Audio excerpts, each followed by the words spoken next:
Hey, my name is Athena and today I'm going to be doing the Nosy Librarian Tag.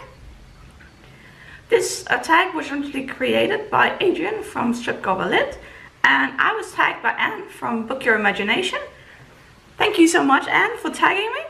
And if you are not following Anne already, please check out her channel. I will leave a link down below. Question 1. What has been the most influential library in your life? And for me, that would be the library in the town that I grew up in. We moved there when I was about 2, and we moved to this town where I'm living now when I was 14. So I spent a lot of time in my childhood at that library.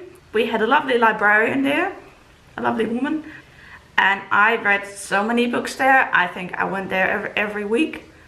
Once a week, and yeah, I loved it there.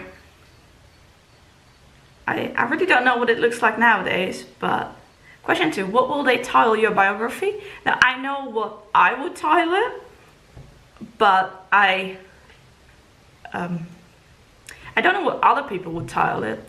I've been thinking for quite a while about writing a memoir about my autism and ADD. I've had that idea for a long time, and I had a title for that, which I'm not going to say just in case I do decide to publish it. I've read bits on that, not in any recent time, that was more like years ago, but I don't know what other people would title it, to be honest. It depends who you ask. I suppose my family might refer to me reading a lot of books in the title, possibly, but yeah, I find it really hard to tell what other people think. So, question 3, the story from your life that you most hope your librarian never finds out. One story that I can think of is that when I was 17, my my class went on a foreign trip, and we went to Italy, to Rome. And I did not join the school because their program would be way too busy for me. So we made an agreement with the school that my grandparents would take me around the same time. And then we would also be in Rome, but just do less things than they did. So when I was there, a few days we did things with the school. We joined them, and we're getting somewhere with the story. And there was this museum with statues, and I was being quite stressed out, which is not unusual for me. So I was doing like my tics, and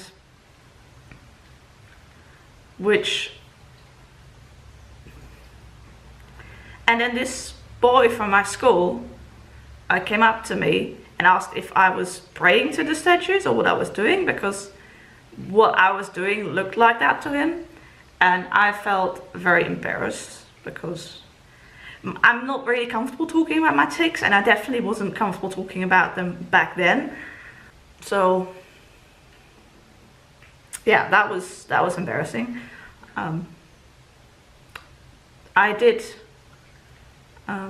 This boy and I became friends, and later on we were in a relationship, and then he became my ex.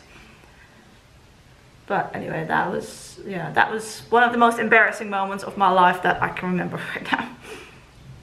Question 4 is, what is your favorite word? And to be honest, I've never really thought about this, but I do have a word for you, and the word is knuffel in Dutch, which means hug, a hug, or to hug. It's both the verb and the noun, and it is also a stuffed animal, like a plushie. You know what I mean? Like a stuffed animal, a plushie that you have on your bed, or a plushie that you hug. And my boyfriend and I, when we talk about hugs, we always use this Dutch word, and when I talk with him, he pronounces it as knuffel instead of knuffel. So when I talk with him, I kind of use that that pronunciation, even though it's technically wrong. But yeah, when I talk about it with him, I use that pronunciation that we use between the two of us. So I think that would be my favorite word. It's not an English word though, but yeah. Question 5. 3 weird things you are afraid of and 1 way which you would prefer not to die. So the first thing that I'm afraid of is social contact with strangers. Let's pause a minute for the train. I don't know if you can even hear that, but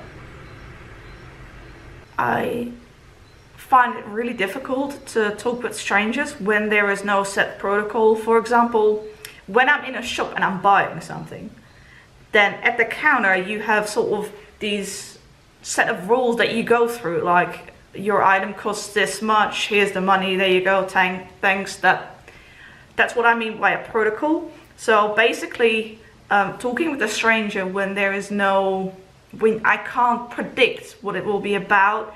For example, a person you might randomly come across at the street, or somebody in public transport starts talking to you, or person at the door. So that'd be my number 1. It costs me a lot of energy to talk to strangers or anyone I really don't know well in real life. On the internet it's much easier. I mean, it's still difficult, but it's much easier for me than in real life. Number 2 is loud, unexpected sounds. Another train.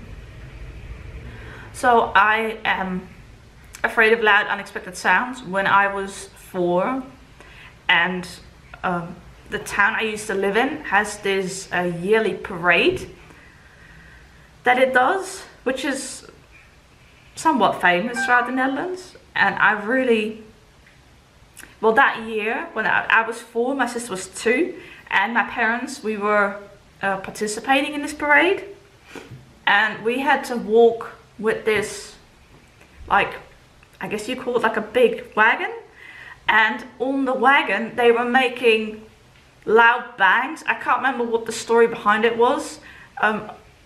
The parade always has a theme, and then all the wagons and acts have to be related to that theme. I can't remember what it was back then. But anyway, there was, on this wagon, they were making these loud, unexpected bangs every once in a while, but I couldn't quite predict it. Like every 4 minutes or so there was one, but I couldn't quite predict it when I was, I was 4, so. And so that was very difficult. My parents did regret taking me there afterwards, I think. And yeah, loud, unexpected noises, particularly like bangs or fireworks or like anything that is very loud all of a sudden, that really, yeah, that's difficult for me.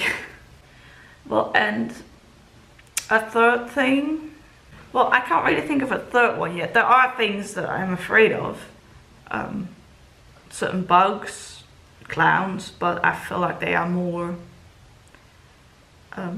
normal, I guess. So I guess I'm gonna leave it at that. Hey, I just wanted to add, in editing, I thought of a third weird thing that I'm afraid of, and that is that I am very afraid of the dentist. I didn't initially add this because I thought it was a pretty sort of common thing, but that is something that I'm really afraid of. So it is a combination of both being afraid of the unknown as well as that I am very sensitive in my mouth, and well, I'm sensitive in general, but yeah, that the input at the dentist is very difficult for me, costs me a lot of energy. I have been afraid for the dentist pretty much all my life, so this is something that is just part of me. A way you prefer not to die? Many ways, actually. Yeah, I don't know that there's one, like, a painful way. I don't want to die in a painful way. But there's not, like, one thing that jumps at me more than the rest. Like, I don't want to drown. I don't want to fall from a huge height. I'm afraid of heights, there's another thing, but that's also much more common. So yeah, just I don't want to die in a painful way. Number 6 is your favorite book as a grade schooler. Now I don't entirely know when grade school is, but I'm gonna assume this means like primary school, like when you were really young. So if you give me a second, I'm gonna see if I can find the book. So here's the book. It is called De liefste poes van de wereld by Dolphin and Jet Boeken. And I loved this book when I was maybe 6 or 7 years old. It was my favorite book. I even did a book report on it when we had to give a book presentation at school, and this was the one I did it on. I think I've showed it in a video before, but that was a while ago. So the book has illustrations in it, and because I loved the book so much, I decided to like color in the illustrations and add some of my own. But then later on I regretted this. I love this picture. Oh, that was an old note from my book presentation. I love this picture. I even drew a cat there. And then I regretted coloring it, but then like now I am very grateful to have this copy with my coloring and everything in it. So yeah, I love this book. You can see it's quite old, but I think this book was a gift from my parents. I loved cats when I was a little girl. I still love cats, but when I was maybe 8 or 10, I'm not entirely sure, but at some point we had 2 cats when I was a kid, and at some point it turned out my sister was allergic to them, and then a while later, I think I was maybe 11 or 10, it turned out that I was allergic to cats as well. By then our cats had passed away, and then I could not pet any cats anymore, because whenever I do, like, it's 5 minutes and then I am so allergic. That is not fun. So I then resort to just seeing pictures of cats, which I still love to see. And we instead, when I was about 12 I think, we had guinea pigs. And then when we moved here, that was when I was 14, we got a dog, we got chicken, we got goats, and we had more and more guinea pigs as well. So then I really started to love dogs and chicken. But I still really like cats as well, even though I can't pet them. But I love seeing other people's cats in their videos and also their dogs, and I love that. So yeah, this book is about a little girl.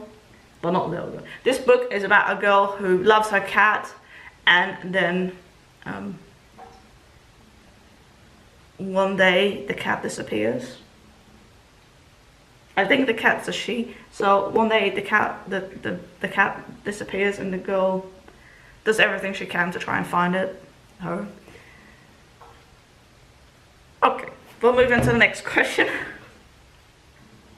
What have your interactions with the police been like? I've only had a few interactions with the police, and one of them was that when my parents had bought this house, but before we actually lived here, somebody burgled the place. There wasn't much in here yet because my parents had the keys, but we hadn't moved here yet, so there wasn't much here. And so, but I didn't talk to the police all that much or anything. It's just that they were here to try and find evidence.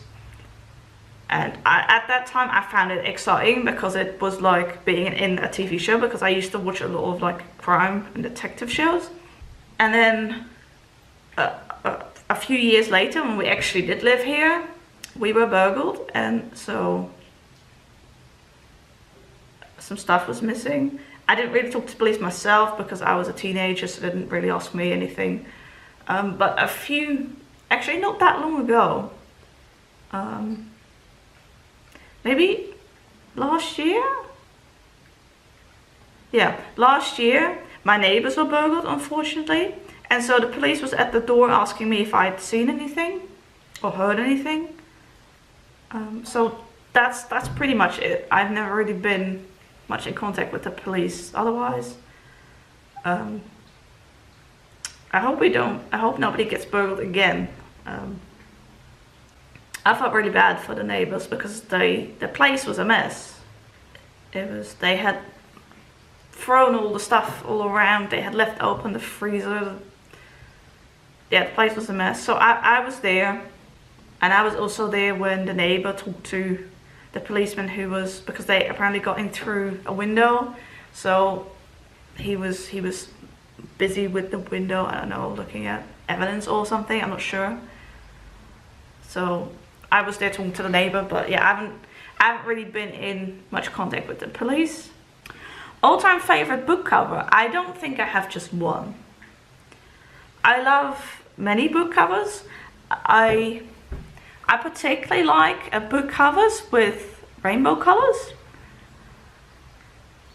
Like if I had to describe like what style of cover I like the most, it would be something with rainbow colors. Alternatively, something with like shades of blue, or blue green, or blue purple, because blue is my favorite color. I'm not so keen on books that have like a picture, a photo on the cover.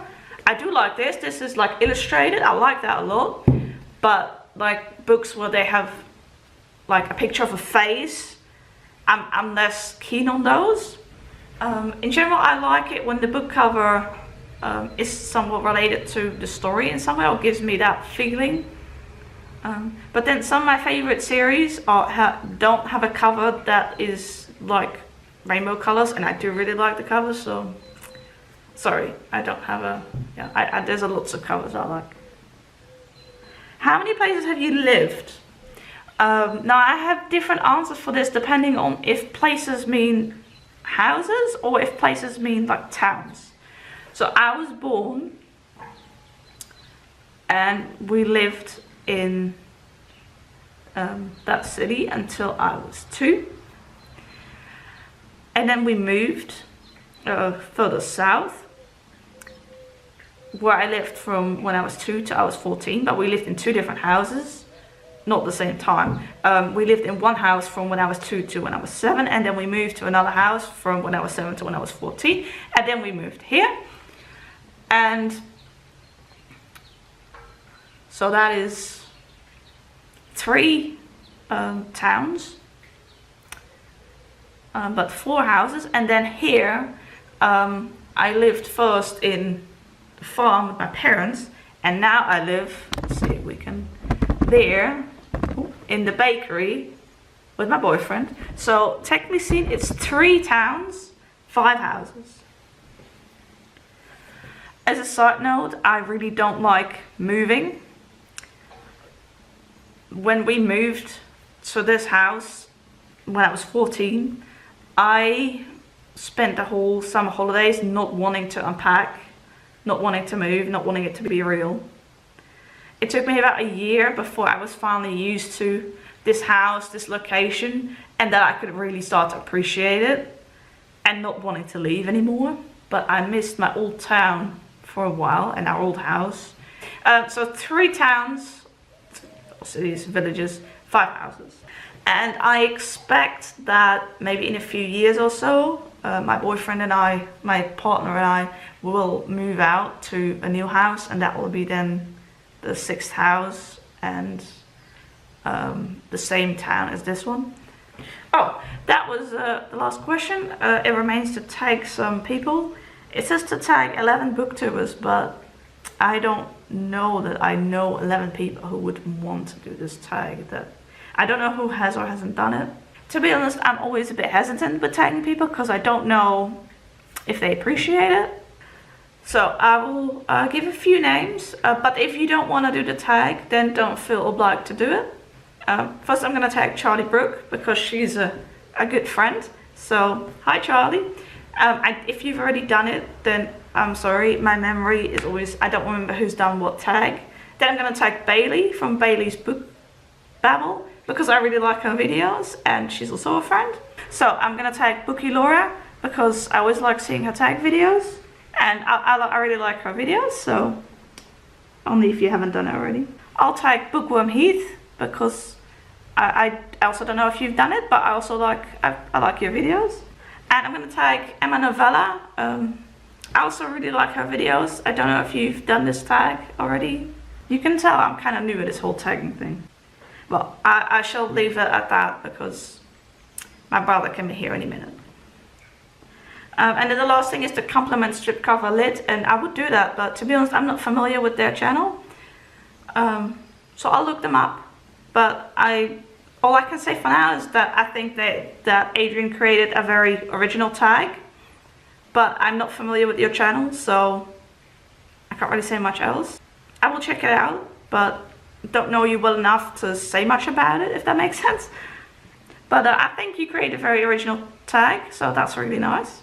Okay, that's it for this video. I've probably been rambling on long enough. Thank you very much for watching, and I hope to see you in my next video. Bye!